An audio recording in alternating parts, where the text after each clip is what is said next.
Bonjour à tous, j'espère que vous allez bien.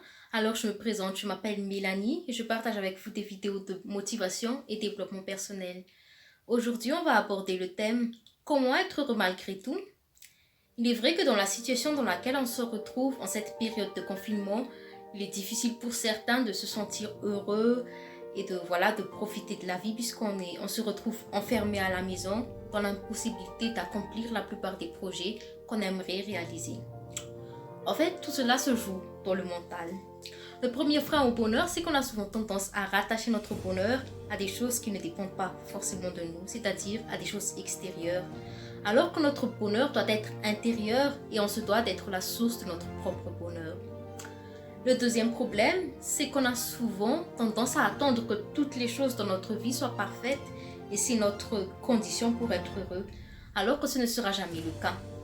Déjà, s'il est difficile pour nous d'être heureux dans nos conditions actuelles, il sera impossible de l'être dans le futur car il est impossible de nous de saisir les opportunités pour s'améliorer car on voit toutes les choses de manière négative autour de nous.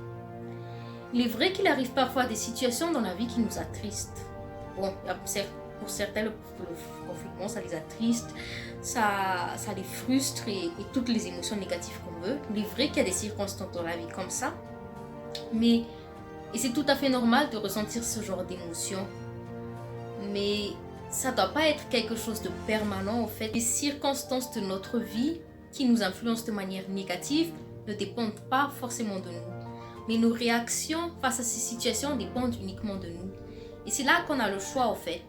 On a le choix entre se laisser dominer par les émotions négatives et s'apitoyer sur son sort ou encore se relever et continuer à avancer. On a le choix de voir ces circonstances négatives comme fatalité ou opportunité ou encore comme apprentissage ou punition. En effet, c'est là qu'il est important de concentrer notre énergie sur les choses que l'on peut directement influencer, c'est-à-dire nos émotions et nos perceptions des choses. Et c'est pour ça qu'il est important de voir les choses de manière positive, quoi qu'il arrive. C'est vrai que quand tout va bien, c'est facile de dire que ouais, je suis positive et tout. Mais quand il y arrive des choses, c'est-à-dire des expériences négatives dans la vie, il faut faire de notre mieux pour tirer en fait des choses positives de cela, que ce soit des apprentissages, des leçons. En fait, essayez toujours de voir l'aspect positif des choses car, comme on dit, à quelque chose malheur est bon. Même pour les choses que l'on juge minimes, comme le fait d'être en vie, avoir un toit, avoir à manger, ayez de la gratitude vis-à-vis de cela car ce n'est pas tout le monde qui a cette chance. Donc, pour récapituler et répondre à la question comment être heureux malgré tout, pour être heureux, il faut toujours essayer de ressentir des émotions positives quoi qu'il arrive. Et cela signifie voir les choses positives, de manière positive, même si vos expériences sont négatives.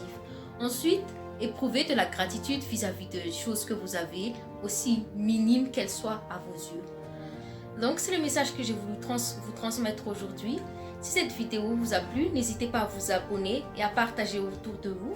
Pour plus de contenu, n'hésitez pas à vous abonner à la page Facebook et Instagram May Positive où je partage des citations de manière quotidienne. Donc, on se voit la semaine prochaine pour une autre vidéo et prenez soin de vous. Ciao!